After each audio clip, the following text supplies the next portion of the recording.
మహోన్నతమైనటువంటి తండ్రి, మీ ఘనమైన శ్రేష్టమైన విలువైన నామాన్ని బట్టి మీకు స్తోత్రాలు చెల్లిస్తున్నాం. అపారమైనటువంటి నీ కృపను బట్టి మీ సన్నిధిలో మేమందరము కలిసి ఇలా ఏకీభవించి మిమ్మల్ని ఆరాధించడానికి ఇచ్చిన సమయాన్ని బట్టి మీకు స్తోత్రాలు తెలియపరచుకుంటూ, కూడి వచ్చినటువంటి ప్రతి ఒక్కరిని దీవించండి. మార్గ మధ్యలో ఉన్నవారిని కూడా మీరు జ్ఞాపకం చేసుకోనండి. వచ్చిన వారందరిని బట్టి మీ నామాన్ని స్తుతిస్తున్నాను. మీ సన్నిధిలో పాటలతో మీ నామాన్ని స్తుతించుకొని వాక్యమును ధ్యానించటానికి సన్నద్ధమవుతున్న ఈ తరుణంలో వినిబుద్ధిని పుట్టించి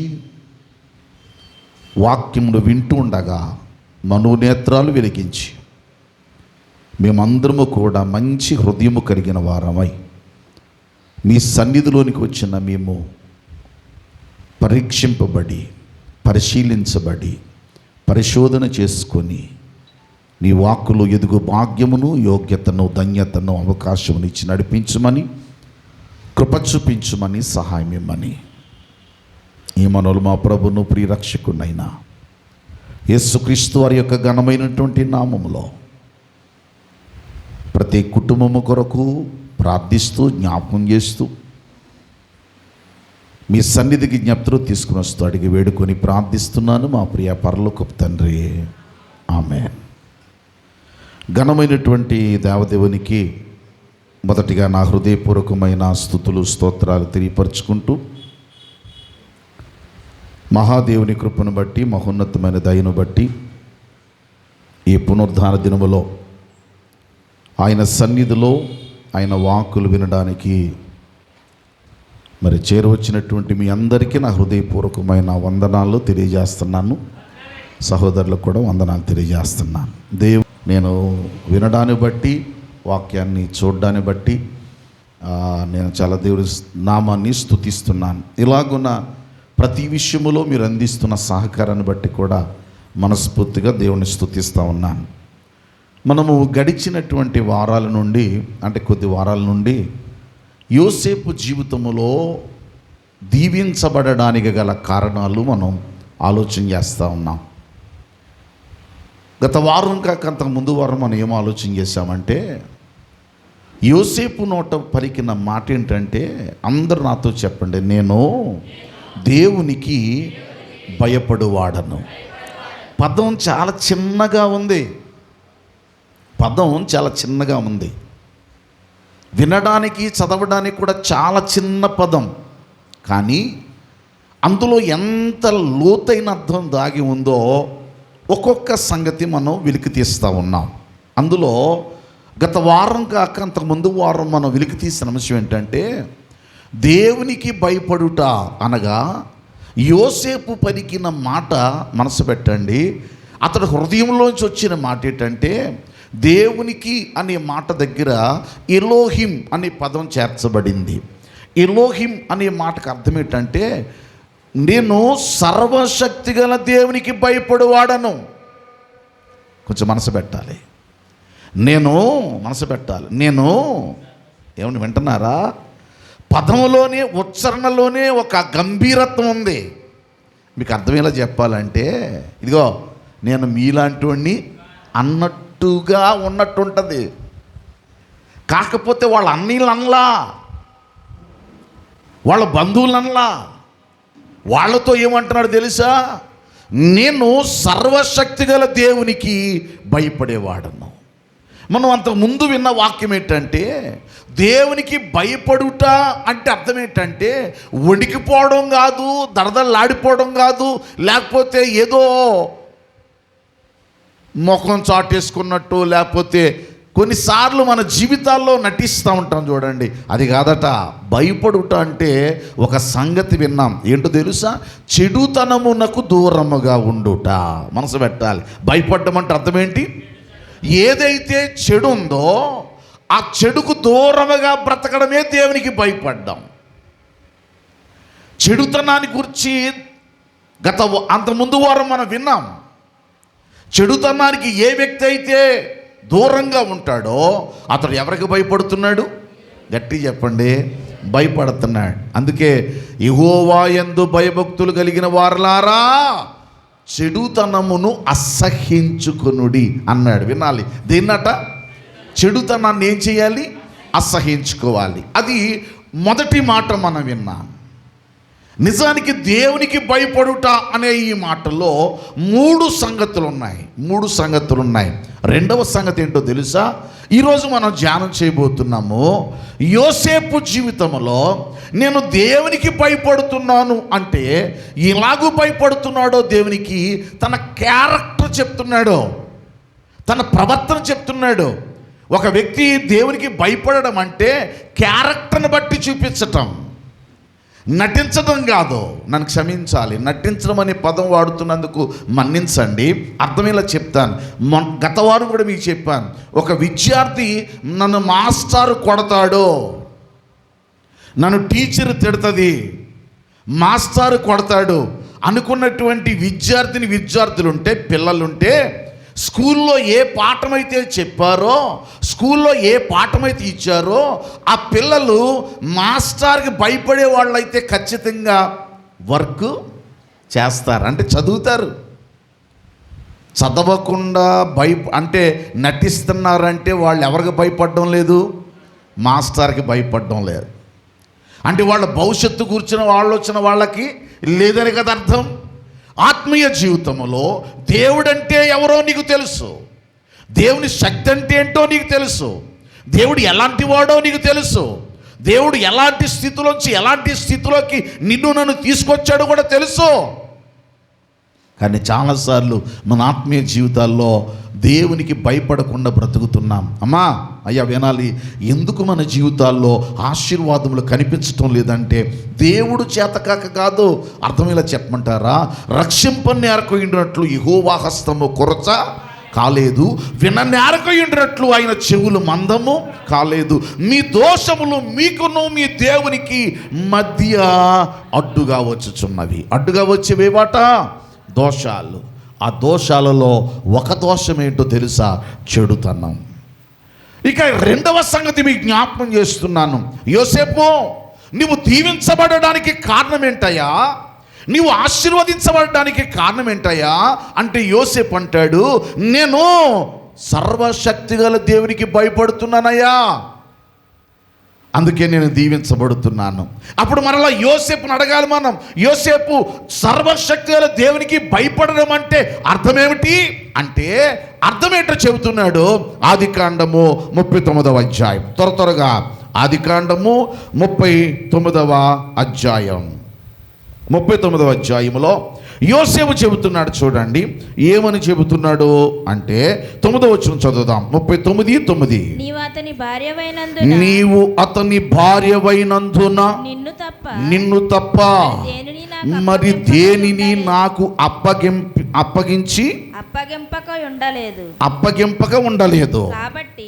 కాబట్టి నేనెట్లు ఇంత ఘోరమైన దుష్కార్యము చేసి దేవునికి విరోధముగా అమ్మా మనసు పెట్టాలి, అందరు నాతో చెప్పండి. కాబట్టి నేనెట్లు ఇంత ఘోరమైన, సౌండ్ నాకు వినపడడం లేదు, అందరు కొంచెం గట్టి చెప్పాలి. కాబట్టి నేనెట్లు ఇంత ఘోరమైన దుష్కార్యము చేసి దేవునికి విరోధముగా పాపము కట్టుకుందునని తన యజమానుని భార్యతో అనేను.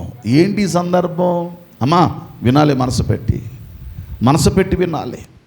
ఏంటి సందర్భం? మీ అందరికీ మనందరికీ సుపరిచితమైన సందర్భం. ఏంటి సందర్భం అంటే అమ్మా మనసు పెట్టాలి. యోసేపు అమ్మబడ్డాడు ఐగుప్తు దేశానికి.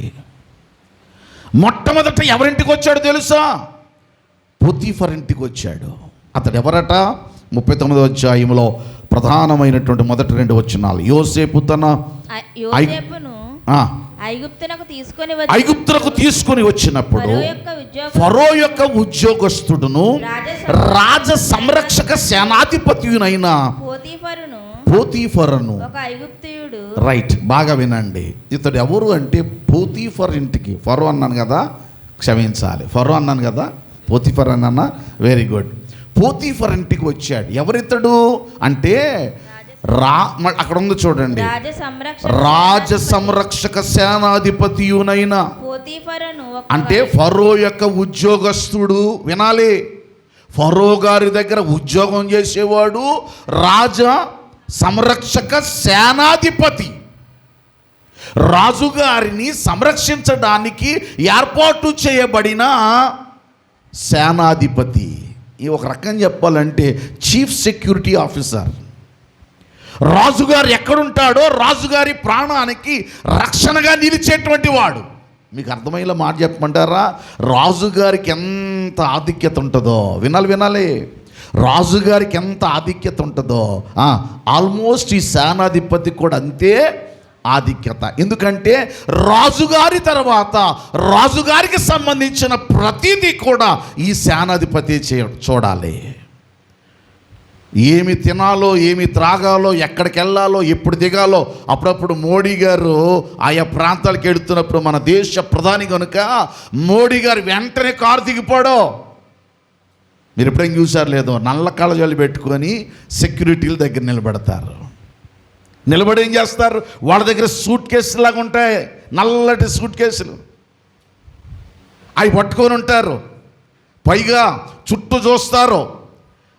ఒకడొచ్చి డోరు తీసిన తర్వాత ప్రధానమంత్రి ఏం చేయాలి, బయటికి చెప్పండి, బయటికి ఆల్మోస్ట్ ముఖ్యమంత్రి కావచ్చు, ఒక మంత్రి కావచ్చు, ఒక అధికారం కలిగినటువంటి వాడు రావాలి అంటే అక్కడ ప్రాణాన్ని కాపాడేటువంటి వ్యక్తులు ఉంటారు.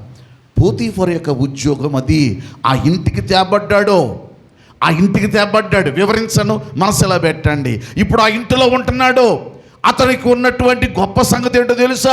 యోసేపు దేవునికి భయపడుతున్నాడు కనుక, చెడుతనానికి దూరంగా ఉన్నాడు కనుక, యోసేపు తన జీవితంలో ఎప్పుడైతే చెడుతనానికి దూరంగా ఉన్నాడో, దేవునికి భయపడడం ప్రారంభించాడో, యోసేపు కట్ట దేవుడు తోడై ఉండడం ప్రారంభించాడు. మనసు పెట్టాలి. ఎవరి తోడు? గట్టి చెప్పండి. దేవుని తోడు. దేవుని తోడు అతడు సంపాదించుకున్నాడు. అందుచేత పోతీఫర్ ఇంటిలో యోసేపు అడుగుపెట్టిన దగ్గర నుండి ఆశీర్వాదాలు ప్రారంభమైపోయాయి. పోతీఫర్ ఇంటిలో యోసేపు వచ్చిన నాటి నుండి ఆ ఇంటిలో సంపదే సంపద, ఆశీర్వాదమే ఆశీర్వాదం. ఆ ఇంట బహు బలమైనటువంటి కార్యాలు జరగడం ప్రారంభించాయి. కానీ మీరు బాగా వినాలి అమ్మా, అవకాశాలు లేనప్పుడు, లేకపోతే ఎలాంటి ప్రేరకాలు లేనప్పుడు తప్పు చేయకుండా ఉండడం గొప్ప కాదు. బైబిల్ ఎంత స్పష్టంగా చెప్పిందో చూడండి. ఆ మాట చదువుదాం చూడండి ఒకసారి. 39వ అధ్యాయంలో 6వ వచనం. అతడు తనకు కలిగినదంతయు యోసేపు చేతికి అప్పగించేననియు, ఆహారము తినుట తప్ప, తాను ఆహారము తినుట తప్ప తనకి ఏమి ఉన్నదో ఏమి లేదో విచారించిన వాడు కాడు. నెక్స్ట్, యోసేపు, అందరి మాట చెప్పండి, యోసేపు, సౌండ్ పెంచాలి. యోసేపు రూపవంతుడు, సుందరుడై ఉండెను. యోసేపు రూపవంతుడు, సుందరుడు. మనసు పెట్టండి. యోసేపు రూపవంతుడు, సుందరుడై ఉండెను. రాజుగారి ఇంట ఇతడు అడుగు పెట్టిన దగ్గర నుండి రాజుగారు అసలు ఏముందో ఏమి లేదో అతనికి తెలియదట. ఈ పోతీఫర్కి తెలియదట. తన ఇంటిలో ఆ ఇంటి యజమానుల్లా మారిపోయాడు. మీ అందరూ తెలుసు. ఇప్పుడు ఏం జరిగింది? ఇతడుకున్న అందానికి, ఇతడుకున్న యవ్వనానికి, ఇతడుకున్న సుందరత్వానికి, ఇతనుకున్నటువంటి ఆ మంచి ఆ స్ట్రక్చర్, బాడీని బట్టి, ఆ శరీర ఆకృతిని బట్టి ఆ సైన్యాధిపతి భార్య అతని మీద మోహించింది. ఇది మీకు తెలిసిన చరిత్ర. అతనికి పరిస్థితి ఏంటో తెలుసా? పూర్వకాలం ఒక రాజు కానీ ఒక అధికారి, ఇప్పటికి కూడా సాంప్రదాయం ఏంటో తెలుసా అండి? భార్యాభర్తలు కలిసి ఒక సహజీవనం సాగించాలంటే పర్మిషన్తో చేస్తారు. విదేశాలలో మనలాంటి పరిస్థితులు కాదు. భార్యాభర్తలు కలిసి ఉండాలంటే వాళ్ళు సెట్టింగ్ పెట్టుకుంటారు, టయాలు పెట్టుకుంటారు, సమయం పెట్టుకుంటారు. ఈరోజు నా భార్యతో గడిపే సమయం, వారానికి ఒకసారో 2 సార్లు పిల్లలకి ఇచ్చే సమయం, కుటుంబానికి ఇచ్చే సమయం, ప్రజలకి ఇచ్చే సమయం.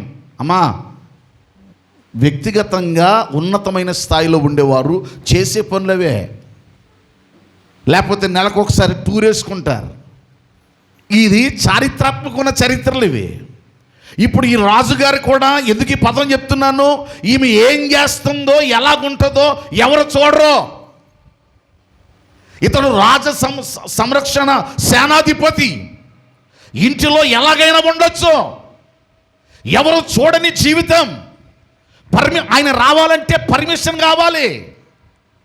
ఆ సమయంలో ఇతని మీద కన్నేసి నువ్వు నాతో పాపం చేయమని అడుగుతుంటే అతని నోట పలుకుతున్న మాట చూడండి. నేను అడుగుతున్నాను, యవనస్తుడా వృద్ధుడా? గట్టిగా చెప్పండి. సుందరుడా లేకపోతే అంటే అందమైన వాడా, అందము లేనోడా? గట్టిగా.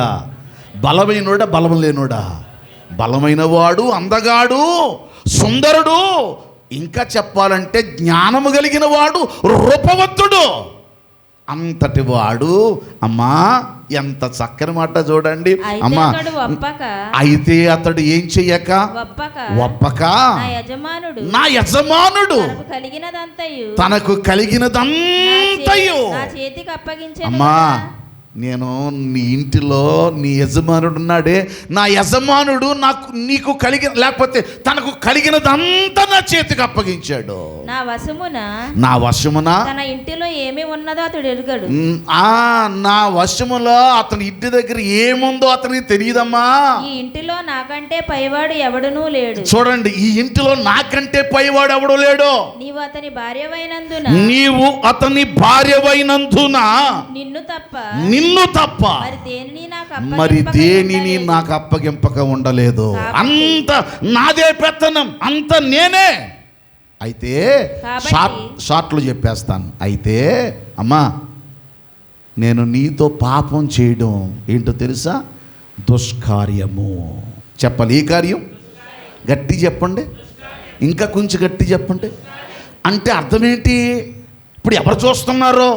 యజమానుడు చూడగా, యజమానుడు తెలియదుగా. ఇప్పుడు ఆ ఇంట్లో ఏదుందో అంత యోసేపు తెలుసుగా.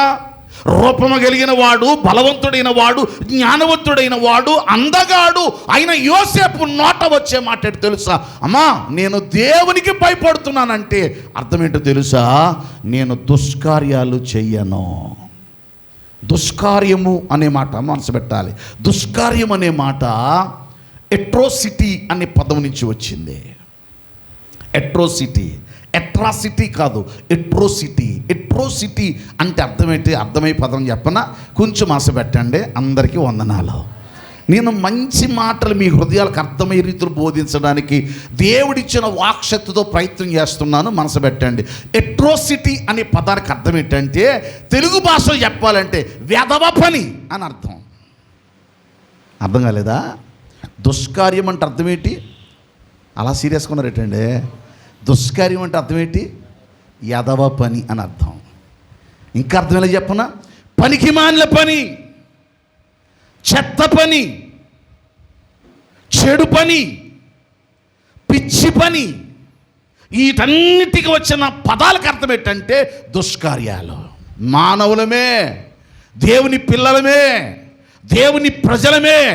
మన ఆత్మీయ జీవితాలలో అమ్మా కొన్నిసార్లు అయ్యా మనం ఎందుకు ఆశీర్వాదాన్ని కోల్పోతున్నామో తెలుసా? పిచ్చి పనులు చేయడం ద్వారా, వెర్రి పనులు చేయడం ద్వారా, పనికిమాలిన పనులు చేయడం ద్వారా మన ఆత్మీయ జీవితాన్ని నలగొట్టుకొని పాడు చేసుకొని ఆశీర్వాదానికి బదులుగా మన జీవితాలు పాడవడానికి కారణాలు అవుతున్నాయి.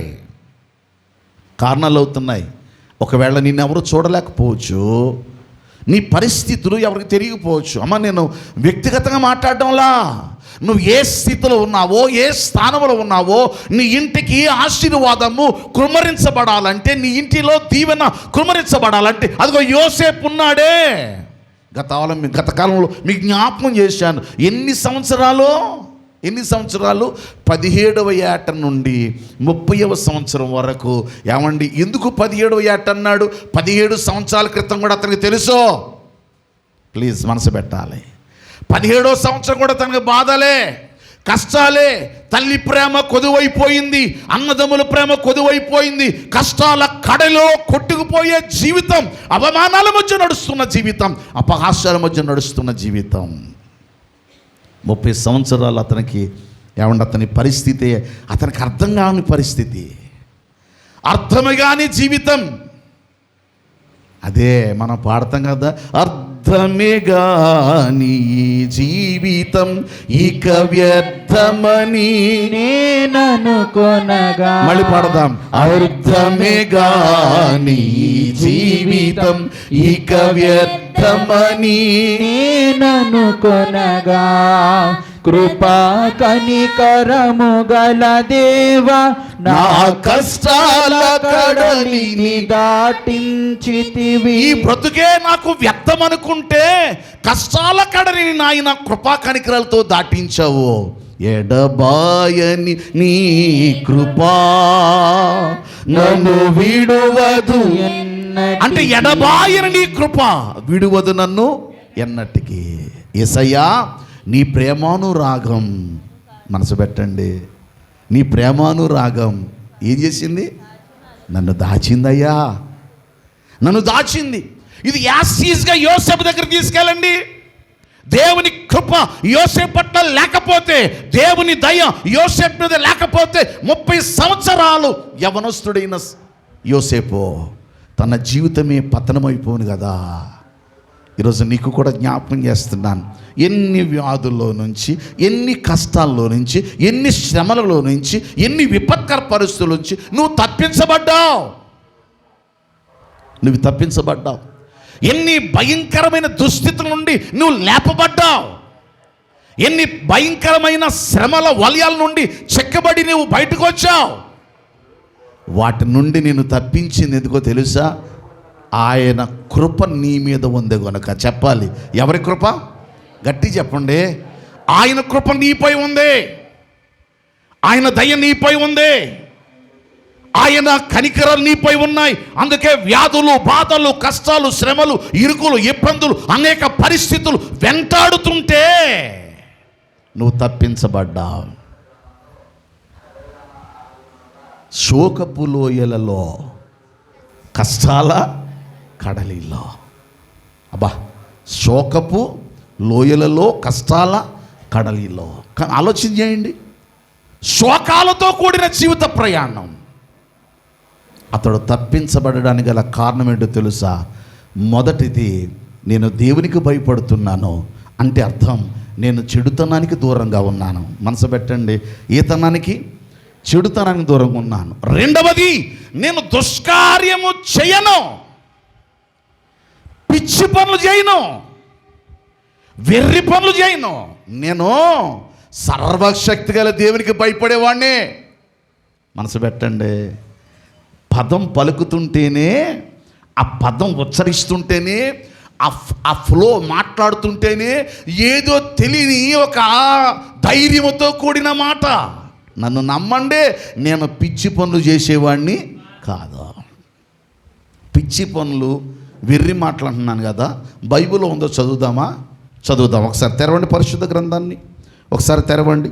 ఆ మాట ఉందో లేదో ఒకసారి జ్ఞాపకం చేసుకుందాం. అంటే పిచ్చి పనులు అన్నాడు కదా, ఆ మాట ఉందో లేదో మనకు అర్థం కావాలి కాబట్టి ఒకసారి ఈ మాట మనం చదువుదాం. చూడండి దయచేసి, న్యాయాధిపతుల గ్రంథం 19వ అధ్యాయం. న్యాయాధిపతుల గ్రంథము 19వ అధ్యాయంలో 22 నుండి చదువుదాం. న్యాయాధిపతుల గ్రంథం 19వ అధ్యాయము 22 నుండి. ఆ ఊరి వారిలో కొందరు పోకిరులు. అమ్మా, పోకిరులు ఎవరట? పోకిరులు. పోకిరీలు. ఏంటట గొడవ? ఒక ఆవిడ, ఒక బెత్లెహేముడు ఒక ఆయన ఉన్నాడంట. అమ్మ మనసు పెట్టండి, ఎవరండి? బెత్లెహేము ఊరివాడు ఒక ఆయన ఉన్నాడంట. ఆ మాట చదువుతాం చూడండి. 19వ మొదటి వచనం. ఇశ్రాయేలుకు రాజు లేని దినములలో లేవీయుడైన లేవీయుడైన ఒకడు ఎఫ్రాయిముల మన్యపు ఉత్తర భాగమున పరదేశిగా నివసించాను. అతడు యూదా బెత్లెహేములో నుండి ఒక స్త్రీని తనకు ఉపపత్నిగా, వినండి, ఒక స్త్రీని యూదా బెత్లెహేము నుండి తెచ్చుకున్నాడంట ఉపపత్నిగా. ఉపపత్ని అంటే భార్య తర్వాత భార్య అని తెచ్చుకున్నాడు. పత్ని అంటే భార్య, ఉపపత్ని అంటే భార్య ఉంది ఇంకో భార్య. తెచ్చుకున్నాడంట. ఈమె కోపం వచ్చిందంట, ఇంటికి వెళ్ళిపోయిందట పుట్టింటికి. ఈ లోపల కొన్ని దినాలైన తర్వాత మళ్ళీ భార్యను తెచ్చుకోవడానికి వెళ్ళాడంట. తిరిగి బయలుదేరి వచ్చేస్తుండగా, రవాణా సదుపాయం లేదు కదా, బయలుదేరి వస్తుండగా గిబియోలోను అనే ప్రాంతానికి వచ్చాడట. ఆ ప్రాంతానికి వచ్చేసరికి, మీరు చదవక్కర్లేదే, కొంచెం మనసులో పెట్టండి నాన్న, గిబియో అన్న ప్రాంతానికి వచ్చేసరికి పొద్దుపోయిందంట. మరి ఎక్కడ పడుకుందాం అనుకుంటే ఓ ముసలోడు అన్నాడంట, మా ఇంటికి వచ్చి మీరు ఈ రాత్రికి ఉండండి అన్నాడంట. ఆ ముసలోడి ఇంటికి వెళ్ళేసరికి కొంతమంది పోకిరీలు వచ్చారంట. ఎవరండి వీళ్ళు? పోకిరిలో అంటే దుష్కార్యాలు చేసేవారు. టైటిల్ ఏంటనమాట, అర్థం కాలేదా? పోకిరీలు. చూడండి, అప్పుడప్పుడు ఇంటి దగ్గర ఇటు సిద్ధంగా ఉండడు. 4 అయ్యేసరికల్లా 4:30 అయ్యేసరికల్లా రోడ్డు మీదకి వెళ్ళిపోతాడు. మళ్ళీ స్నానం చేసేస్తాడు, సెంట్రైజ్ చేసుకుంటాడు, అన్నీ రాసుకుని టైంకి వెళ్ళిపోతాడు. పోకిరి పనులకి టైం టు టైం అండి, నన్ను క్షమించాలా, టైం టు టైము. ఎందుకంటే అక్కడ రెడీగా ఉండాలా. స్కూల్ అయ్యే టైంకి, కాలేజ్ అయ్యే టైంకి అక్కడ రెడీగా ఉంటాడు. ఇంట్లో వీడు స్నానం కూడా చేయడు, ఇంట్లో పడుకున్నప్పుడు ఏ పని చేయడు. కానీ వీడు చేసే పనికి మాత్రం టైం ప్రకారం వెళ్ళిపోతాడు. ఇంకా చెప్పాలంటే నాకు క్షమించాలి, నిద్ర కూడా పట్టదు వాడికి. పనికి నిద్ర పట్టవండి. వీళ్ళు అదే చేశారంట. పోకిరీలు వచ్చి ఈ మాట చదవండి, వచ్చి ఏమంటున్నారంట, వారు సంతోషించుచుండగా ఆ ఊరి వారిలో కొందరు పోకిరీలు వచ్చి ఆ ఇల్లు చుట్టుకొని తలుపు కొట్టి నీ ఇంటికి వచ్చిన మనుషుని మేము ఎరుగునట్లు అతని బయటికి తెమ్మని ఇంటి యజమానుడైన ముసలివానితో అనగా ఇంటి యజమానుడైన ఆ మనుషుడు వారి యొద్దకు బయలు వెళ్ళి, నా సహోదరులారా అది కూడదు, అట్టి దుష్కార్యము చేయకూడదు. అండర్లైన్ చేసుకోండి, అట్టి దుష్కార్యము చేయకూడదు. ఈ మనుషుడు నా ఇంటికి వచ్చిన గనుక మీరు ఈ వెర్రి పని చేయకుడి. అమ్మా, ఈ వెర్రి పని చేయకుడి. ఇదిగో రైట్, చాలు. ఇది 3 మాటలు చెప్పాడు 24 వచనంలో. ఒకటి, వెర్రి పని అన్నాడు. మనసు పెట్టండి, అందరికీ వందనాలు. కొంచెం గట్టిగా చెప్పండి, దేవుడు మిమ్మల్ని దీవించుగాక. దీన్ని గట్టిగా ఎందుకన్నారు? వందనాలు చెప్పండి, చెప్పట్లేదే. అందరికీ వందనాలు.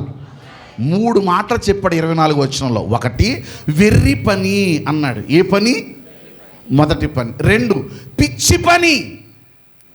పిచ్చి అనే, వెర్రి అంటే అర్థం ఏంటండి? పిచ్చే కదా.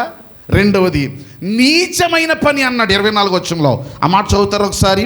ఇదిగో కన్యకైన నా కుమార్తె, ఆ మనుషుని ఉపపత్ని ఉన్నారు, నేను వారిని బయట తీసుకుని వచ్చేదను. వారిని ఏ పరిచి? ఇది వెర్రి పని, నీచమైన పని. మూడవది కింద వచ్చును, ఈ ప్రకారం వారి ఎడల జరిగపోవచ్చును కానీ ఈ మనుషుని ఎడల ఈ వెర్రి పని చేయొద్దు అంటే అర్థమేంటి? ఇందాక అనుకున్నాం కదా, ఎట్రోసిటీ అంటే అర్థం ఏంటంటే వెర్రి పని, పిచ్చి పని. అమ్మా, దుష్కార్యాలు మన కుటుంబాల్లో ఉన్నాయా? పిచ్చి పనులు, వెర్రి పనులు, పనికిరాని పనులు. నీకు అందము, ఐశ్వర్యము, సుందరత్వం దేవుడు ఎందుకు ఇచ్చాడు తెలుసా? అర్థం దగ్గరికి మురిసిపోతావని కాదు. నీ అందాన్ని నువ్వు కాపాడుకుంటూ, నీ బలాన్ని నువ్వు నిలబెట్టుకుంటూ, నువ్వు దేవునికి భయపడుతూ, వినాలి మీరు, ఎవరికి భయపడుతూ? దేవునికి భయపడుతూ, దేవునికి లోబడుతూ, దేవుని కోసం బ్రతుకుతావనే నీకు ఈ భాగ్యం ఇచ్చాడు. కానీ ఈరోజు మన పరిస్థితులు ఏమయ్యాయి? అని కూర్చి మార్చున్నానా? చూసావు, యోసేపు దేవునికి భయపడ్డం అంటే చెడుతనానికి దూరంగా బ్రతకడం. యోసేపు దేవునికి భయపడ్డం అంటే దుష్కార్యాలు చేయకుండా ఉండడం, పిచ్చి పనులు, వెర్రి పనులు, పనికిరాని పనులు చేయకుండా ఉండడం. ఇది దేవునికి భయపడడం, ఇది దేవునికి లోబడడం. దైవ జనాంగమా, మళ్ళా జ్ఞాపకం చేస్తున్నాను. యోసేపు, అందరు చెప్పండి, నేను సౌండ్ పెంచి, నేను సర్వశక్తి గల దేవునికి భయపడుచున్నాను. ఎవరికి భయపడుతున్నాను నేను? సర్వశక్తి గల దేవునికి. ఎలా భయపడుతున్నావు యోసేపు? చెడు పనులు చేయడం మానేశానయ్యా. అసలు చెడు పని నా హృదయంలోకి రాదు, ఆ తాట ఉండదు. రెండవది, ఎలా భయపడుతున్నావయ్యా? దుష్కార్యాలు చెయ్యను. ఒకవేళ మీ ఆత్మీయ జీవితంలో మీరు ఏమనుకుంటున్నారు తెలుసా? ఓహో, దుష్కార్యం అంటే అదే కాబోలు అనుకుంటున్నారా? పిచ్చి పనులు, వెర్రి పనులు మనం చాలా చేస్తున్నాం. అది మీకు తెలుసో తెలీదో? మచ్చుకు 2-3 మాటలు జ్ఞాపకం చేస్తాను. దుష్కార్యాలు చేయడం అంటే అర్థమేంటో, మనము ఎందుకు ఈ ఆత్మీయ బోధ మనకు ఇవ్వబడుతుందో తెలుసా? మనలను మనము దిద్దుకోవడం కొరకు, సరి చేసుకోవడం కొరకు. ఒక్క మాట చెప్తాను, ఏమనుకోకండి. ఆదివారం వచ్చేది ఎగ్జామ్ రాయడానికండి. ఎగ్జామ్ రాస్తున్నావు, దానికి ముందుగా 6 రోజులు నీకు ప్రిపరేషన్ హాలిడేస్ ఇచ్చాడు. ప్రిపరేషన్ హాలిడేస్ అంటే రాయబోయే పరీక్ష కొరకు ఏమవ్వాలో మనిషి, విద్యార్థి సిద్ధపడాలా.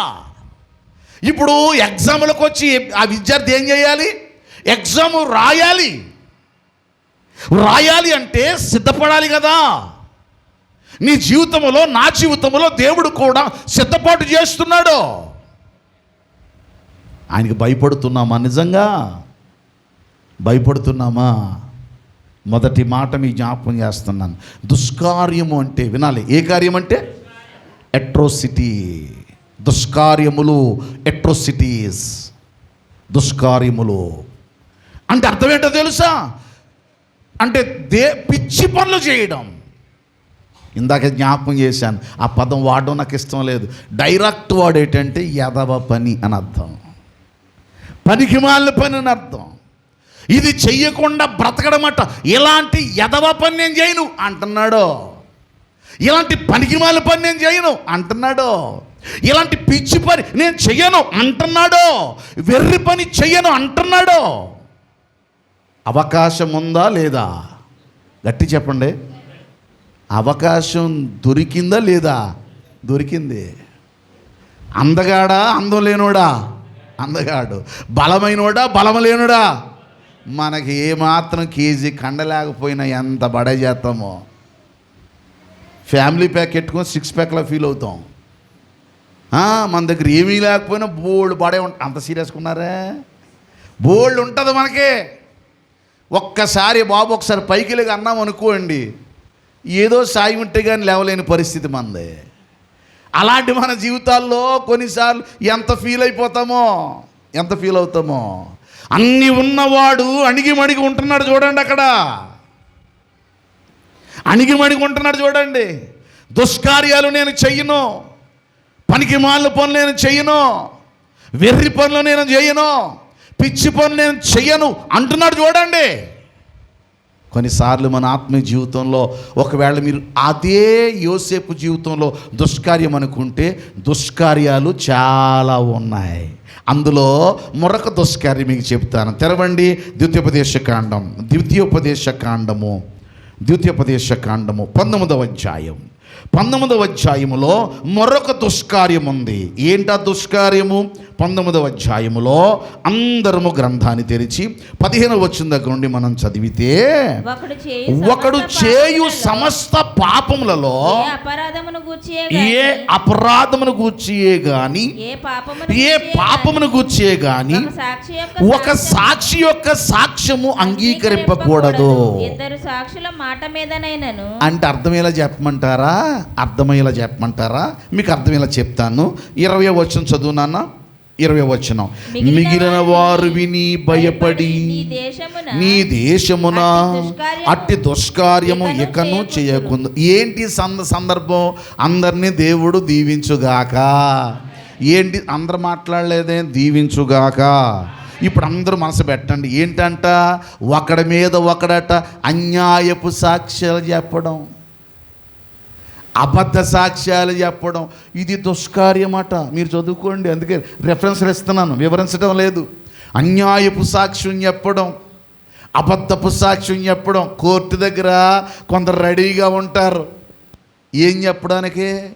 ఈయన చూసిన వాళ్ళు కాదు, అక్కడ ఉన్నవాళ్ళు కాదు. లాయర్ అంటాడు, మీకు సాక్షులు ఎవరైనా ఉన్నారా అంటాడు. వీళ్ళేమంటారు, మా దగ్గర ఎవరు లేరండి. అయితే మీరు డబ్బులు ఇస్తే మా వాళ్ళు రెడీగా ఉన్నారండి. ఏం చెప్పడానికి? అబద్ధ సాక్ష్యాలు చెప్పడానికి. దాని మీద ఒట్టేంటి? దేవుడి మీద ప్రమాణం చేసి అంతా నిజమే చెప్తాను. ప్రాక్టీస్ చేసేవాడు బావా. అంతా నిజమే చెప్తాను, అబద్ధం చెప్పమన్నా చెప్పను అంటాడే. కానీ చెప్పేదంతా ఏంటి? అబద్ధం. అప్పుడప్పుడు మన సాక్ష్యాలు బలి విచిత్రంగా ఉంటాయి. ఇలాగ ఒకరిని సాక్ష్యాన్ని పిలిచారంట, ఆడు అబద్ధ సాక్ష్యం చెప్పడానికని పిలిచారట. ఆడు వెళ్ళాడంట, ఆడు మనస్సాక్షి అంగీకరించలేదు. అందుకని అన్నాడంట ఆ కోర్టు వారు ఎదుట, అంతా నిజమే చెప్తాను, అబద్ధం చెప్పనని చెప్పి. అయ్యా ఏమీ లేదండి, ఇద్దరు దెబ్బలాడుకున్నారండి. ఫస్ట్ కొంటి ఈడు కొట్టాడండి, ముందు కొంటి ఈడు కొట్టాడండి. అర్థం కాలేదా? ఫస్ట్ కొంటి ఈడు కొట్టాడండి, ముందు కొంటి ఈడు కొట్టాడండి. ఈ లోపల నా కళ్ళు బహిరంగం పోయానండి, టపీర్ మీద కింద పడ్డానండి. ఏం జరిగిందో తెలదండి అన్నాడంట. అర్థం కాలేదా? ఏ సాక్ష్యం అది? తప్పించుకునే సాక్ష్యం. మళ్ళీ అడుగుతున్నాడట లాయరు, అబ్బాయి నువ్వు చెప్పే సాక్ష్యం కరెక్ట్ చెప్పు, ఎవరు ముందు కొట్టారు? ఫస్ట్ కొంట ఈడు కొట్టాడండి, ముందు కొంట ఈడు కొట్టాడండి. మరి ఫస్ట్ అంటే ఏంటి, ముందు అంటే ఏంటి? ఈ లోపల నా కళ్ళు ఏం తిరిగాయండి, బైరంది కళ్ళు బైరంది అమ్మాయండి, డబ్బీల మీద కింద పడ్డానండి. ఏం జరిగిందో నాకు తెలియదండి. సాక్ష్యం చెల్లుతుందా? చెల్లదగా. మన జీవితాల్లో దుష్కార్యములు అంటే అర్థం తెలుసా? అబద్ధపు సాక్ష్యములు చెప్పటం. దుష్కార్యం అంటే అర్థం ఏంటి తెలుసా? పిచ్చి పనులు చేయటం, వెర్రి పనులు చేయటం. అమ్మా మన జీవితాల్లో చాలా వరకు మీరు ఆలోచించండి. ఇక్కడ అంటాడు, ఏ మాట అయినా సరే ఒకరు ఇద్దరు సాక్షులను పెట్టుకోకుండా మనం మాట్లాడకూడదు. పైగా మీరు అధ్యాయం చదువుకోండి, ఎక్కడ తీసుకురావాలట? 17వ వచనం. ఆ వివాదము గల ఇద్దరు మనుషులు యెహోవా సన్నిధిని అనగా ఆ కాలమునున్న యాజకుల, ఏమండోయ్, ఆ కాలమునున్న యాజకుల యొద్దకు. అంటే ఇద్దరు కలిపి ఎక్కడ రావాలంట? దేవుని సన్నిధికి రావాలా. దేవుని సన్నిధిలో ఎవరుంటారట? యాజకుడు ఉంటాడట. ఆ యాజకుడి దగ్గర నిలబడి ఏం చెప్పాలట? అలా చూసారే, యాజకుడి దగ్గర నిలబడి ఏం చెప్పాలట?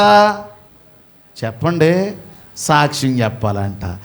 మీరు ఏమనుకోకండి, కొంచెం మనసు పెట్టండి ప్లీజ్, ఏమనుకోకండి. ఈరోజు నేను దేవునికి భయపడడం అంటే నేను దుష్కార్యములు చేయకుండా ఉండడం. దుష్కార్యములు అంటే ఇదిగో పనికి మాలిన పనులు, వెర్రి పనులు, పిచ్చి పనులు నేను చెయ్యను. మొదటి మాట. దుష్కార్యం అంటే అబద్ధపు సాక్ష్యాలు, అన్యాయపు సాక్ష్యాలు నేను చెప్పను. మీరు సరదాగా వింటున్నారా? ఈ మాటే కదా అని అర్థం అనుకుంటారా? పొరపాటండి బాబు, పొరపాట్లండి బాబు. మీకు ఒక మాట చెప్పనా? మన నాలుకని గురించి చెప్పిన మాట తెలుసా? ఇది అగ్ని అన్నాడు. వినాలి, ఇదేంటట? అందుకే ఇది బహుగా అదిరిపడును, తొందరపడుతుంది. ఇది అగ్ని అన్నాడు. అమ్మా ఒక అర్థమేలా చెప్పమంటారా? నీవు నరకాన్ని నీ నోట్లోనే పెట్టుకున్నావు. అందుకే ప్రభు వాడిన మాట, నీ మాట అవునంటే అవును, కొంచెం గట్టిగా, ఇంకా కొంచెం గట్టిగా, అంతే. No compromise. హెచ్చిస్తవద్దు, ప్రోత్సహించుకోవద్దు. అక్కడ ఆ సమయానికి అనుకూలంగా అనుకోవద్దు. దానికంటే దూరంగానే ఉండు. అక్కడికి వెళ్ళి మన మనస్సాక్ష్యం చంపుకొని మాట్లాడడం కంటే కాస్త దూరంగా బ్రతకడమే మేలు కదా. వివాదములకు ఎలా ఉండాలట? దూరముగా ఉండేది. గట్టి చెప్పండి, ఎలా ఉండాలి? దూరంగా ఉండాలి. భర్త కోపంగా ఉన్నాడు, ఆ టైంలో కాసేపు ఆగిపో. నువ్వు మగవాడు అయితే కొట్టు అనవద్దు. ఒరే నువ్వు మగవాడు వేటిరా అంటే మగవాడు కానివాడు కూడా కోపం వచ్చేద్ది. ఆ సమయంలో ఎలాగో నువ్వు సముదాయించాలో ఆలోచించు. నువ్వు ఆలోచించడమే నేర్చుకోవాలి.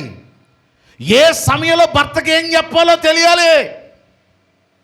భోజనం అంతా పెట్టి తినడం మొదలెట్టిన తర్వాత నువ్వు వెళ్ళిన తర్వాత మీ అమ్మే అనకో అని తిన్నాయి. నువ్వు వెళ్ళిన తర్వాత నువ్వు ఇలా జరిగిన తర్వాత అని అప్పుడు మొదలెట్టకో. తినే కాస్త తింటాడు కానీ పిచ్చెక్కిన వాళ్ళది తింటాడు. నిజం.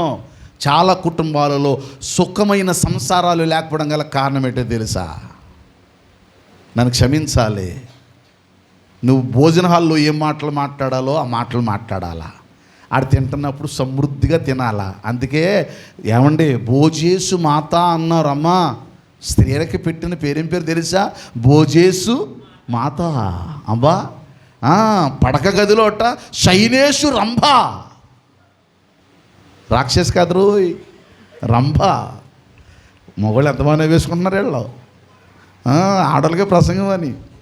శైనేషు రంభ, భోజేసు మాత, క్షమయే దరిద్రి.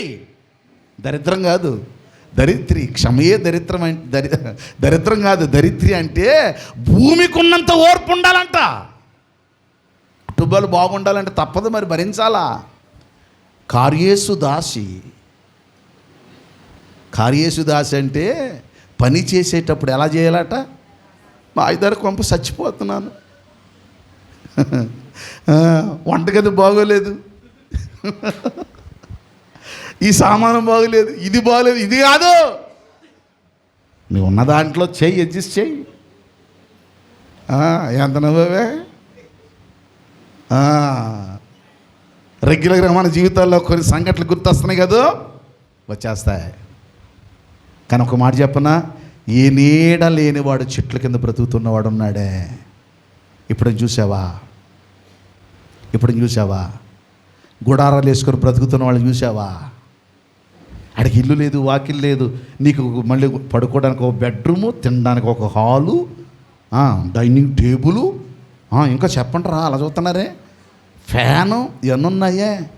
కొన్ని ప్రాంతాలకు వెళ్ళండి, ఎలా సంసారం చేస్తున్నారు వాళ్ళు కదండి. అక్కడే పిల్లలు, అక్కడే భర్త, అక్కడే భార్య, అక్కడే తిండి, అక్కడే అన్నీ. మరి వాళ్ళ కుటుంబాలు ఏంటి? భరించాలా, ఓపిక. మళ్ళా రిపీట్ అగైన్, దుష్కార్యము నేను చేయను. ఎందుకో చెప్పనా? ఎందుకు చేయను అంటే మనసు పెట్టండి. ఎందుకు చేయను అంటే వినాలి. ఎక్కువసేపు మిమ్మల్ని పెట్టను, 12కే ముగింపు చేస్తాం. తొందరగా మీరు మనసు పెట్టండి. మన అన్నీ కంప్లీట్ చేసుకొని 12కి వెళ్ళాలి. వచ్చే వారం నుండి కూడా 9:30కి పాటలు స్టార్ట్ అవుతాయి. ఎగ్జాక్ట్లీ 10-10:30 మధ్యలో ప్రసంగం స్టార్ట్ అయిపోద్ది. కనుక దయచేసి ఈ సమయాన్ని మీరు దాటొద్దు. మీరు గుర్తుపెట్టుకోండి, మొదటి ఆదివారం మీ అవసరాలు చెప్పుకోవడానికి కూడా టైం ఇవ్వబడుతుంది. టైం మారదు. ఎగ్జాక్ట్లీ 9:30కి స్టార్ట్ అవుతుంది. చాలామంది పెద్దవాళ్ళు ఇబ్బంది పడుతున్న పరిస్థితులు తిరిగి చేస్తున్నారు. మాది కూడా సమయం వేస్ట్ అయిపోతుంది. ఇక్కడ ముగించి మరొక సమయానికి వెళ్ళడానికి, మరో చోటుకు వెళ్ళడానికి దేవుడు సహాయం చేయనుగాక. ఇక రెండవ సంగతి, మొదటి సంగతి దుష్కార్యం అంటే పిచ్చి పనులు చేయడం, పనికిమాలిన పనులు చేయడం, వెర్రి పనులు చేయడం, ఎదవ పనులు చేయడం. రెండవది అబద్ధ సాక్ష్యాలు, అన్యపు సాక్ష్యాలు పలకడం. మూడో మాట చెప్తాను, చాలా ప్రాముఖ్యం. ఇది నాకు ప్రమాదం కాదు అనుకుంటావు, వినాలి, ఇది ప్రమాదం. ఏంటి దుష్కార్యం అంటే? తెరవండి నెహెమ్యా గ్రంథం. త్వరగా తెరవాలి. నెహెమ్యా గ్రంథం అంటే ప్రకటన గ్రంథం తర్వాత ఉంటుందండి. నెహెమ్యా గ్రంథం ఎక్కడుందండి? ఎవరు మాట్లాడట్లేదు. పేజీ నెంబర్ చెప్పన, 13వ అధ్యాయంలో కొన్ని మాటలు చదువుదాం. చూడండి, ఇక్కడ దుష్కార్యం రుచి చెబుతున్నాడు. చూడండి, ఏంటి దుష్కార్యం అట? చదువుదాం. చూడండి, 17వ వచనం, 13వ అధ్యాయం 17వ వచనం. అంతటా యూదుల ప్రధానులను నేను ఎదురాడి విశ్రాంతి దినమును నిర్లక్ష్య పెట్టి. అమ్మ, అందరు నాతో చెప్పండి, విశ్రాంతి దినమును. సౌండ్ పెంచి, విశ్రాంతి దినమును. కొంచెం సౌండ్ పెంచి, విశ్రాంతి దినమును నిర్లక్ష్య పెట్టి మీరెందుకు ఈ దుష్కార్యమును చేయుదురు? బాగా వినండి. నెహెమ్యా గ్రంథములో 13వ అధ్యాయములో చాలా విలువైన సంగతులు చెప్తున్నాడు. నెహెమ్యా గ్రంథాన్ని మనం చదువుతుంటే 13వ అధ్యాయంలో చాలా ప్రాముఖ్యమైన సంగతులు. మొదటి సంగతి ఏంటో తెలుసా? బాగా వినాలి. మొదటి సంగతి ఏంటో తెలుసా? ఇక్కడ 3 రకాలైన పనులు జరిగాయి. మొదటి పని ఏంటి? దేవుని మందిరములో దేవుని మందిరములో ఎలియాషీబు అనేటువంటి ఒక యాజకుడు ఉన్నాడట. ఈ యాజకుడట టోబియా అనేటువంటి అక్కడ ఉన్నటువంటి అధికారితో వియ్యమందుకొని కుటుంబాలు కలుపుకొని అతను ఏం చేశాడో తెలుసా? దేవుని మందిరములో ఉండేటువంటి ఒక ప్రత్యేకమైన గదిలో యాజకుల కొరకు తెచ్చేటువంటి సామాన్లు అక్కడ పెడతారట.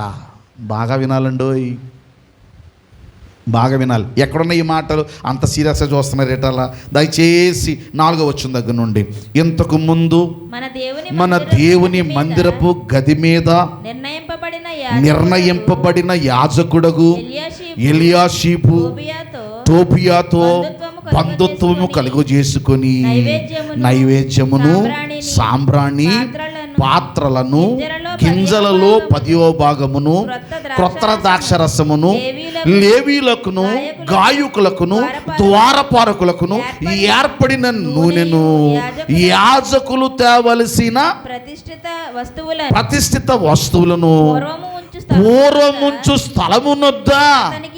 అంటే మొదటి పని తెలుసా? దేవుని మందిరాన్ని తన స్వార్థానికి వాడుకున్నాడు. ఎవరి మందిరాన్ని? గట్టి చెప్పండి. నేను ఎందుకు ఈ మందిరం అంటే భయపడతాను తెలుసా? ఇది నేను చెప్పాలి, మీకు తెలియాలి. మీలో చాలామంది పొరపాట్లు చేస్తున్నారు. ఈ మందిరంలోనే పడుకునేవాళ్ళం, ఈ మందిరంలో తినేవాళ్ళం, మాకు పడక గది ఇదే, ఆడుకునేది ఇదే, పడుకునేది ఇదే. ఇంకా మాట చెప్పనా? చాలామంది అడిగారు, ఏటండి బాబు అంతలోతు తీసేశారు ఏటండి అని అడిగారు. పోసిన మట్టంతా తీసేసి నేను మీకు ప్రామిస్ చేస్తాను, మీకు గుర్తుందో లేదో, ఈ స్థలం అంతా ఎవరికి వదిలేద్దామన్నాం? గట్టి చెప్పండి. దేవుని మందిరమును దేవుని మందిరంగానే చూడాలా, దేవుని మందిరాన్ని మందిరంగానే ఆలోచించాలా. ఇది దేవుని మందిరం, ఇది సమస్త జనులకు ప్రార్థన మందిరం. అందులో వస్తువులు ఉంటాయే, నన్ను క్షమించండి, ఆ వస్తువుల పట్ల నువ్వు అజాగ్రత్త కలిగి ఉంటే నువ్వేమనుకుంటున్నా చెప్పనా? ఆ దేవుని మందిరానికి సంబంధించిన పాత్రల విషయంలో, ఇంటి విషయంలో, గదుల విషయంలో, మందిరానికి సంబంధించిన వాటి విషయంలో నువ్వు అజాగ్రత్తగా ఉంటే అది నీ ఇంటకు శాపమవుతుందని నీకు తెలుసా? నన్ను క్షమించాలి. మందిరములో నా మందిరాన్ని దొంగల గుహగా చేశారు, నా మందిరాన్ని వ్యాపార పట్టిలుగా చేశారు. నా మందిరం ఇది సమస్త అన్యజనులకు ఏ మందిరం ఇది? ప్రార్థన మందిరం. ఇప్పుడు ఎలా మారింది?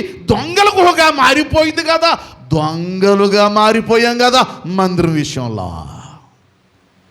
ఎలియాషీబు అనేవాడు టోబియాతో వియ్యమందుకొని బంధుత్వం కలుపుకొని ఆ మందిరంలో ఒక ప్రత్యేకమైన గది కట్టాడంట. ఈడు యాజకుడు, ఆడెవరో దేవునికి వ్యతిరేకంగా బ్రతుకుతున్న, దేవుని పనికి అడ్డుగా ఉన్న వాడికి అవకాశం ఇచ్చాడట. ఆడొచ్చి ఈ యాజకులను తీసుకొచ్చి యాజకుని కొరకు తెచ్చి ఆ సామాన్యులు అంటే ఉదయము సాయంకాలము నైవేద్యాలు ఇస్తూ సాంబ్రాణిని వెలిగిస్తూ అక్కడ ధూపం వేసేటువంటి వస్తువులు ఉండేటువంటి ఆ స్థలములో, ఆ గదిలో ఈ టోబియాకి ప్రత్యేకమైన గది కట్టారట. ఒక అడ్డుబండగా ఉన్నవాడు, దేవుని పనికి అడ్డుగా ఉన్నవాడు అక్కడికి వచ్చి ఆక్రమించుకొని అది అక్కడ నివాసం చేస్తుంటే నెహెమ్యా తట్టుకోలేకపోయాడు. నెహెమ్యా మనసు ఆగలేదు. అరే దేవుని మందిరం పాడవుతుంది. అమ్మా, దుష్కార్యం అంటే అర్థమేంటో తెలుసా? దేవుని మందిరం పాడైపోతున్నా నువ్వు మాట్లాడడం లేదు చూడు, అది నీ జీవితంలో దుష్కార్యం. దేవుని మందిరంలో సామాన్లు పోతున్నా నువ్వు పట్టించుకోవడం లేదు చూడు, అది దుష్కార్యం. దేవుని మందిరంలో పాడవుతున్న సందర్భాలు కనబడుతున్నా మౌనంగా ఉన్నావు చూడు, అది దుష్కార్యం. అది దుష్కార్యం. ఏమంటున్నాడు చదువుదాం చూడండి ఈ మాటలు ఏమంటున్నాడు చూడండి ఒకసారి దయచేసి 6వ వచనం. ఆ సమయంలో నేను యెరూషలేములో ఉండలేదు, ఎందుకనగా బబులోను దేశపు రాజైన అర్తహషస్త ఏలుబడి యందు 32వ సంవత్సరమున నేను కొద్ది రోజు. ఈ పనులన్నీ ఎప్పుడు జరిగాయి? అందరికి వందనాలండి, ప్లీజ్ అందరికి వందనాలు. కొంచెం మనసు పెట్టండి. నెహెమ్యా, నేను రాజుగారు అర్తహషస్త అనే రాజుగారు వచ్చాడు, ఆయన్ని కలుసుకొని వద్దామని అక్కడికి వెళ్ళాడట. నెహెమ్యా లేని సమయంలో ఈ పనులన్నీ జరిగిపోయినాయి. అందుకని నెహెమ్యా వచ్చి తెలుసుకుని 7వ వచనం, యెరూషలేమునకు వచ్చి ఎలియాషీబు దేవుని మందిరములో తోబియాకు ఒక గది ఏర్పరిచి, అమ్మా ఏంటది చేసిన కీడు. అమ్మా ప్లీజ్ మనసు పెట్టండి. మీరు కాలక్షేపణ చదవకండి, అందరూ మనసు పెట్టండి, విరివిగా వినండి, జాగ్రత్త వినండి. దేవుని మందిరములో ఏటట మళ్ళీ చదువుతాం. దేవుని మందిరములో టోబియాకు ఒక గది ఏర్పరిచి చేసిన కీడంతయు తెలుసుకొని. కొంచెం మనసు పెట్టండి. చేసిన కీడంతయు ఏమంట పలకరే మాట. చేసిన కీడు అంటే దేవుని మందిరములో ఏం చేశారు చెప్పండి? కీడండి. నేను చాలా బాధపడిన సందర్భాలు ఉన్నాయి అంటే. నెహెమ్యా ఏం చేశాడు చదువుదాం చూడండి. ఆ మాట చదువు, నన్ను కంటిన్యూ చేస్తూ. ఆ బహుగా కింద వచ్చినాం. చేసిన కీడంతయు తెలుసుకొని బహుగా దుఃఖపడి. అమ్మా బహుగా ఏం చేసి దుఃఖపడి. నెహెమ్యాకి ఎందుకు దుఃఖం? నెహెమ్యా దేవుని పని పాడు చేసేవాడు కాదు, దేవుని పనిని కట్టేవాడు. ఈవేళ దేవుని పని కట్టేవాళ్ళు ఉన్నారా? అమ్మా దేవుని కొరకు నీ కుటుంబం నిజంగా కట్టే పని ఉందా? మళ్ళీ రిపీట్ చేస్తాను. దుష్కార్యం అంటే పిచ్చి పనులు, వెర్రి పనులు, పనికి మాలిన పనులు. ఇంకా నేను 4వ మాట అన్నాను. ఏ పని? అంతా సీరియస్గా ఉన్నారే? అట్రోసిటీ అంటే అర్థం యాదవ పని. నేను అనలేదు, అర్థం అది, క్షమించండి. ఎవరినన్నా ఆ పదం వాడి చూడండి, ఓపిక లేని కూడా ఎగిరి తన్నేస్తాడు. ఆడికి ఓపిక లేకపోయినా ఎగిరి తన్నేస్తాడు. ఏమంటే ఆ మొక్క అంటే. ఇప్పుడు దేవుడు మనల్ని ఏ మొక్క అంటున్నాడు? ఆ మొక్కే అంటున్నాడు. ఏ మొక్క? మీరే డాష్ పూర్తి చేసుకోండి. చూసారా? ఇక 2వది అబద్ధపు సాక్ష్యాలు, అన్యాయపు సాక్ష్యాలు. ఈరోజు నీ కుటుంబాలు ఉన్నాయంటే అర్థం చెప్పనా? అక్కడ ప్రార్థించే ఏదొక తల్లో తండ్రో ఆ ఇంట్లో ఉన్నాడు కాబట్టే క్షేమంగా ఉన్నా. అక్కడున్న ఆ తల్లి ప్రార్థనా పరురాలైందేమో, అందుకని ఇల్లు క్షేమంగా ఉంది. నువ్వు ఎన్ని చేసినా దేవుడు భరిస్తున్నాడంటే అరికట్టే వాళ్ళు ఎవరో ఉన్నారు అక్కడ. నీ ఇంటి కోడలు ప్రార్థన పరురాలేమో, నీ కూతురు ప్రార్థన పరులేమో, నీ కొడుకు ప్రార్థన పరుడేమో, నీ భర్త ఎవరో ప్రార్థించేవాడు ఉన్నాడు, అందుకే క్షేమంగా ఉంది. నువ్వు దోషాలు చేస్తున్నా ఎందుకు రక్షించబడుతున్నామంటే ఎవరో ఆ ఇంటిలో ప్రార్థించేవాళ్ళు. చెప్పండి అదే. కానీ నువ్వేమనుకుంటున్నావు? నేను ఎంత చేసినా ఎవరికి తెలుస్తలేదు అనుకుంటున్నావు. కానీ నువ్వే నీ ఇంటికి శాపం అవుతున్నావని, నువ్వే నీ ఇంటికి పాపానికి కారణమవుతానో నీకు అర్థం కావడం లేదో. మనసు పెట్టండి. మళ్ళీ రిపీట్ చేస్తా. పనికి మాలిన పని, పిచ్చి పనులు, వెర్రి పనులు. 4వది నేను అన్నాను, మీరే డాష్ పూర్తి చేసుకోండి. అబద్ధపు సాక్ష్యాలు చెప్పడం, అన్యాయపు సాక్ష్యాలు చెప్పడం, దుష్కార్యాలు. దేవుని మందిరములో స్వార్థానికి అమ్మా వినాలి, స్వార్థానికి ఇది మందిరమని, ఇక్కడ దేవుడు ఉన్నాడని, దేవుడు చూస్తున్నాడని, ఇది దేవునిదని తెలియక ఎరుగక పొరపాట్లు పని చేస్తున్నావా? గుర్తు చేసుకో. దుష్కార్యాలు మన జీవితానికి ఆశీర్వాదకరమైనవి కావు. అవి ఆశీర్వాదకరమైనవి కావు. గమనించాలా. ఇప్పుడు నెహెమ్యా చేసిన పని ఏంటో తెలుసా? మళ్ళీ చదువుదాం చూడండి.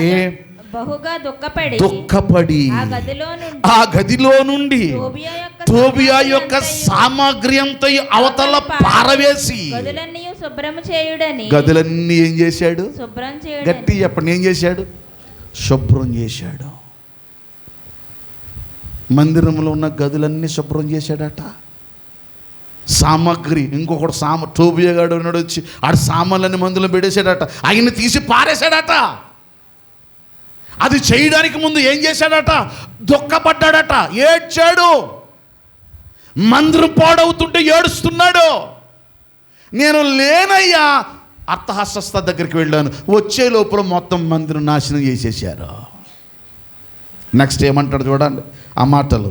మరియు ఏం చేశాను? పిమ్మట మందిరపు పాత్రలను, నైవేద్య పదార్థములను, సాంబ్రాణిని నేను అక్కడికి మరలా తెప్పించి తిని, మరియు రావాల్సిన పాళ్ళు. మొదట ఏమంటే బాగా వినండి, 3 సంగతులు ఇందులో ఉన్నాయి, జాగ్రత్తగా వినండి. ఎన్ని సంగతులు? వినబడింది నాకు. ఎన్ని సంగతులు? వినపడుతుందరా? ఎన్ని సంగతులు? ఈ పక్కనైతే బిగిసిపోయారండి బాబు. ఎన్ని సంగతులు? మొదటి సంగతి, మందిరములో ఉన్నటువంటి ప్రత్యేకమైన గదులలో ఉంచబడిన పాత్రలను ఏం చేశారు? తీసేసి ఒకడికి ఇల్లుగా దాన్ని మార్చేశారు. రెండవది ఏం చేశారట? రెండోది ఏం చేశారు చదువుదాం చూడండి. రెండోది ఏం చేశారు? 10వ వచనం. మరియు లేవీలకు రావలసిన పాళ్ళు వారికి అందకపోవుట చేత. అందరి మాట చెప్పండి. మరియు సౌండ్ పెంచి, మరియు లేవీలకు రావలసిన ఏంటిదే? యాజకుడికి ఏదైతే పట్టుకొస్తున్నారో ఆ పాళ్ళు, భాగాలు వీళ్ళు తీసేస్తున్నారంట. ఏమైనా అర్థమైందా? ఏలీ గారి కుటుంబం నాశనం అయిపోవడం కారణం తెలుసా? దేవునికి బలిచ్చిన వాటిని వండుతుంటే కురువు పట్టిన ముక్కలను, దాన్ని ఏమంటారు, కొళ్ళాలో ఏడంటారు కదా, ఇలా పొడుసు తీస్తారు కదా, అలా కుంకెలు పెట్టి మంచి మంచి మాంస ముక్కలన్నీ తీసేసేవారంట. ఇటు వండకుండానే. అమ్మా, ఎవరి కోసం బలిచ్చినవి? దేవుడు బలిచ్చినవి. మందిరాన్ని పాడు చేస్తే ఊరుకుంటాడా? మనసు పెట్టండి. నీ వల్ల మందిరం బాగుపడాలి కానీ నీ వల్ల మందిరం ఏమవకూడదు? పాడవకూడదు. మందిరంలో ఏ వస్తువు మన ఇంట ఉండకుండా దేవుడు సహాయం చేయనుగాక. ఈ మాట నన్ను ఎవరు బాధపడకండి. చిన్నదే కదా అనుకుంటావు, చిన్నదే మనకు ప్రమాదం. పాలు ఇన్ని ఉన్నాయి, తోడు చుక్క ఎంత ఎత్తారా? కొంచెం. అమ్మ విషయం ఎంత తీసుకొచ్చిరా? కొంచెం చెప్పండిరా. పెద్ద పాము ఓకే కాటేసింది, ఎంత ఎక్కింది విషం? చిన్నదే. ఎంతమందిని లేపేసింది? మనిషి అంతా ఇదైపోతాడు కదండి. అంటే నీ పతనానికి మూలమైన ఏది కూడా మన ఇంట ఉండకుండా దేవుడు సహాయం చేయనుగాక. వినబడింది కదా నాకు? రైట్, మనసు పెట్టండి. ఎంత మంచుకున్నారో దేవుడు మిమ్మల్ని ఎలాగోలాగ దీవించుగాక. రైట్, చదువుదాం చూడండి. మరియు నేను 11 వచ్చింది నాన్న. నేను చదువుతున్నాను 10. నేను లేవీలకు రావాల్సిన పాళ్ళు వారికి అందకపోవట చేత సేవ చేయు లేవీలను, గాయకులను తెలుసుకొని, ఏళ్ళోరే మనకి పెట్టవలసి తిండి పెడతలేదని లేవీలు రోజు పాటలు పాడేవాళ్ళు కూడా ఎక్కడ పారిపోయారట? పొలాలు పారిపోయారట. అంటే ఇంతకే అమ్మా, యాజకులను కూడా ఏం చేశారు? వీళ్ళు భయపెట్టేశారు, తిండి లేకుండా చేశారు, ఆహారం పెట్టట్లేదు. దేవుని కృపెట్టి చెప్పమంటారా? ఏమీ అనుకోకపోతే మీకు ఒక మాట చెప్తాను జాగ్రత్తగా. యాజకులు పారిపోయారట, పొలాలు పోయారట. అంటే యాజకులకు వచ్చేది కూడా ఎవరు తినేసేవారు? వీళ్ళ తినేసేవారు. ఒకసారి నాకు బాగా గుర్తు, పట్టించేస్తాయండి. మీకు తెలీదు, అనుభవించిన సందర్భాలు ఉన్నాయి. నేనే అన్నాను, నాకు గుర్తుంది. కానీ నా మైండ్లో ఏంటి తెలుసా? ఏంటి, మా నాన్న నన్ను నమ్మాలి కదా. నేనేమనుకున్నానంటే ఎవరి మీద దోశ. నమ్ముతున్నారా?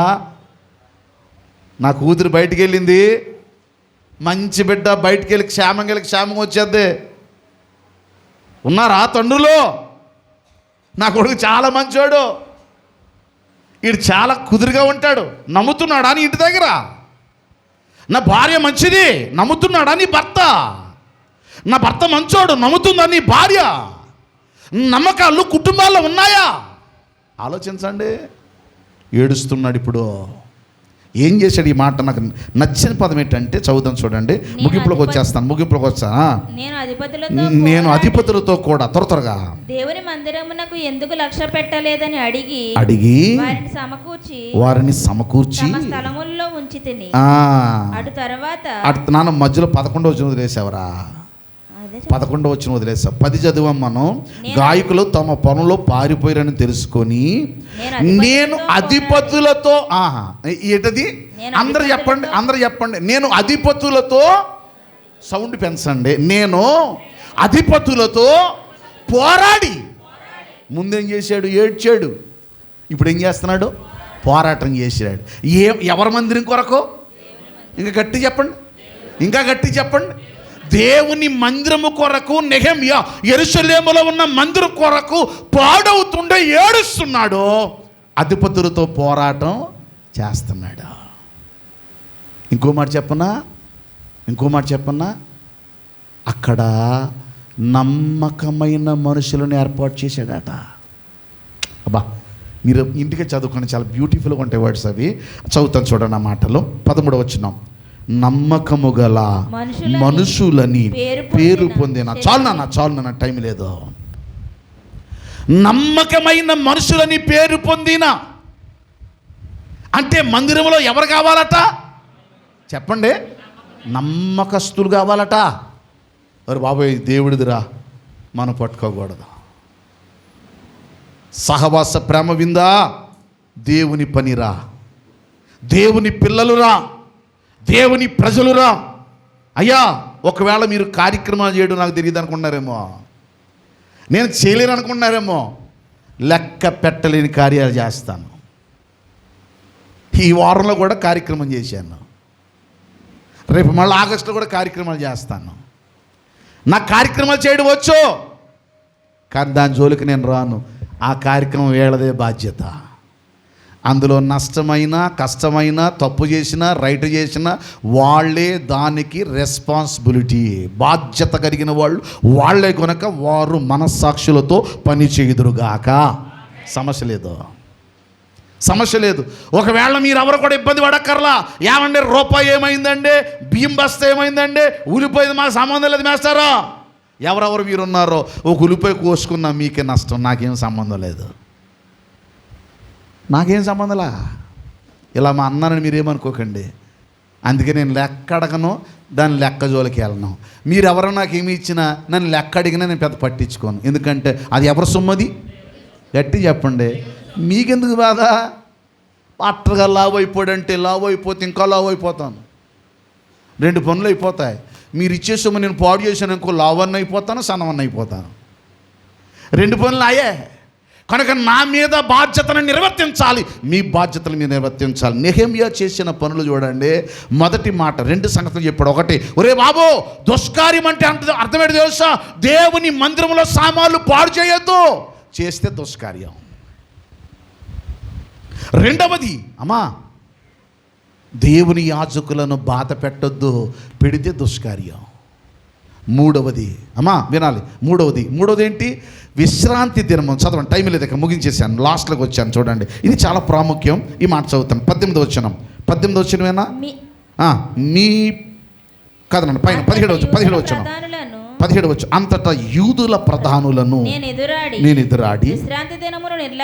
ఇక దీన్ని వివరించాలని టైం సరిపోదు, కానీ మనసు పెట్టండి. అందరూ నాతో చెప్పండి.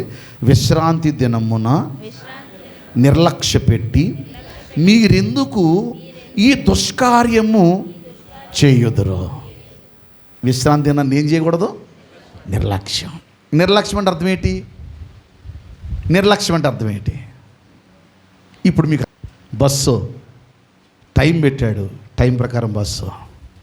నా 2 చేతులు జోడిస్తున్నాను, 2 చేతులు జోడించి చెప్తున్నాను, ఈరోజు ఆదివారం పెందలకడ నేను సిద్ధపడాలా, ప్రభు సన్నిధికి వెళ్ళాలా అన్న మనసు నీకు ఎప్పుడైతే ఉంటుందో, ఎప్పుడు పెందలకడ నువ్వు బయలుదేరి ఆ ఆశతో బయలుదేరి వస్తావో, మీరు చూడండి, అద్భుతాన్ని అనుభవిస్తారు. నిర్లక్ష్యం చేయొద్దు. ముగింపులోకి వస్తున్నాను. యోసేపు, నువ్వెందుకు దీవించబడ్డావు? నేను సర్వశక్తి గల దేవునికి భయపడతాను. భయపడ్డం అంటే అర్థం ఏంటయ్యా? భయపడ్డం అంటే చెడుతనానికి దూరంగా ఉంటాను. వినేశా? ఇప్పుడు అంటాడు భయపడ్డం అంటే అర్థం తెలుసా? నేను దుష్కార్యాలు చెయ్యను. దుష్కార్యం అంటే పిచ్చి పనులయ్యా, వెర్రి పనులయ్యా, నేను చెయ్యను. దుష్కార్యం అంటే మందిరాన్ని నిర్లక్ష్యము చెయ్యను. మందిరంలో ఉన్న సామాన్లను నేను దొంగిలించను. మందిరము పాడైతే నేను చూస్తూ ఊరుకోను. నేను విశ్రాంతి దినాన్ని నిర్లక్ష్యము చెప్పండి చెయ్యను. ఇది ఏ కార్యాలు చెప్పండి? దుష్కార్యాలు. మరొక మాట, అబద్ధపు సాక్ష్యాలు నేను చెప్పను, అన్యాయపు సాక్ష్యాలు నేను చెప్పను. నేను చెప్పను. ఇవి దుష్కార్యాలు. దుష్కార్యాలు. నీలో ఉన్న మంచి కావాలని దేవుడు కోరుతున్నాడు. నాలో మంచి రావాలని దేవుడు కోరుతున్నాడు. మంచి విషయాల కొరకు సిద్ధపడాలని దేవుడు కోరుతున్నాడు. మంచి పనులు చేయడం కొరకు దేవుడు నిన్ను నన్ను ఎదురు చూస్తున్నాడు. నా నిర్లక్ష్యం, అమ్మా నా కుటుంబాన్ని పతనం చేస్తాను తెలుసా? నా నిర్లక్ష్యము నా కుటుంబాన్ని పాడు చేస్తుందని, నా జీవితం పాడు చేస్తాను తెలుసా? ఒకవేళ నీ మనసులో ఆ ఆలోచన రగిలితే దేవుడు నీతో మాట్లాడినట్టే. నీకు ఈ ఆలోచన కాక వేరే ఆలోచన తడుతున్నాయంటే నీలో దేవుడు కాదు, ఎవరు పనిచేస్తున్నారు? సాతానుడు పనిచేస్తున్నట్టే. తల్ల వంచండి, కళ్ళు మూసుకోండి. తల్ల వంచండి, కళ్ళు మూసుకోండి. త్వరగా యోసేపు జీవితంలో నాయన దీవించబడడానికి ఇంత లోతైన భావాలు ఉన్నాయనే సంగతి మీరు మాకు నేర్పుతున్నారు. నేను దేవునికి భయపడువాడను, సర్వశక్తి గల దేవునికి నేను భయపడుతున్నాను. ఇదిగో దుష్కార్యములు నేను చేయను, చెడుతనము నేను చెయ్యను. నా దేవుని సన్నిధిలో నేను నా దేవునికి భయపడుతున్నానని యోసేపు జీవితం ద్వారా, భక్తుల జీవితం ద్వారా, భక్తుల జీవితాల్లో ఉండే ఆ పరిస్థితుల సంఘటనలను మేము చవి చూడడం ద్వారా మీరు మాకు పాఠాన్ని నేర్పిస్తున్నందుకు, బోధిస్తున్నందుకు, వివరిస్తున్నందుకు, సరిదిద్దుతున్నందుకు, సరిచేస్తున్నందుకు నీకు స్తోత్రాలు తెలియపరచుకుంటూ మా ఆత్మీయ జీవితాలు మేము కట్టుకునే భాగ్యమును, యోగ్యతను, అవకాశమును కల్పించి మీ సన్నిధిలో స్థిరముగా, బలముగా నీ పిల్లలుగా ఎదుగు ధన్యత, యోగ్యత, భాగ్యమునిమ్మని యేసుక్రీస్తు వారి నామమున అడుగుచున్నాను తండ్రి. ఆమేన్.